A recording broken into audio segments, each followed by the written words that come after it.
बिहार में जमीन खरीद बिक्री के लिए लागू किए गए नए प्रावधान पर सुप्रीम कोर्ट ने रोक लगा दी है।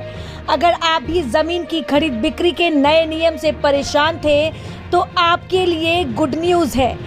सुप्रीम कोर्ट ने पटना हाई कोर्ट के उस आदेश पर रोक लगा दिया है जिसमें यह कहा गया था कि जमीन की रजिस्ट्री के लिए जमाबंदी होना जरूरी है। अब बिहार में बगैर जमाबंदी के भी जमीन की रजिस्ट्री हो सकती है। बता दें कि हाई कोर्ट में जमीन की खरीद बिक्री को लेकर हेराफेरी का मामला सामने आया था। इस पर हाई कोर्ट ने आदेश जारी किया था कि कोई भी जमीन की खरीद बिक्री दान करने वाले व्यक्ति के नाम पर जमाबंदी होना जरूरी है। लेकिन अब सुप्रीम कोर्ट के स्तर से हाई कोर्ट के आदेश में हस्तक्षेप किए जाने से जमीन की खरीद बिक्री करने वालों को बड़ी राहत मिली है। पटना हाई कोर्ट के एक आदेश के बाद सूबे में जमीन की खरीद बिक्री काफी कम हो गई थी। आदेश में यह क्लियर कहा गया था कि बिना दाखिल खारिज के जमीन की खरीद बिक्री नहीं होगी। कोर्ट के आदेश के बाद सूबे में एक तरह से हड़कंप मच गया था और अचानक जमीन की खरीद बिक्री घट गई थी।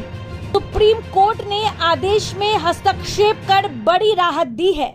दरअसल जब से हाई कोर्ट का नया आदेश जारी हुआ था तभी से संपत्तियों की रजिस्ट्री में लगातार कमी देखी जा रही थी। लोग जमाबंदी अपने नाम पर करवाने के लिए परेशान हो रहे थे। मामला सुप्रीम कोर्ट तक पहुंचा और सर्वोच्च न्यायालय ने पटना हाई कोर्ट के इस आदेश पर रोक लगा दी है। आपको बता दें कि 21 फरवरी 2024 से जमाबंदी की अनिवार्यता को लागू किया गया था, जिसके बाद सभी रजिस्ट्री ऑफिस में जमीनों की रजिस्ट्री में भारी कमी देखी गई थी। एक आंकड़े के मुताबिक मार्च 2023 में ही निबंधन विभाग का राजस्व करीब 80% तक गिर गया था।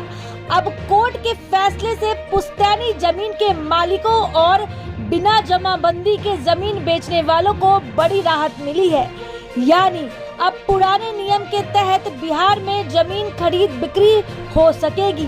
वंशावली के आधार पर बाप दादा के नाम वाली जमीन बेची जा सकती है। सुप्रीम कोर्ट में सितंबर महीने में मामले पर विस्तृत सुनवाई होगी।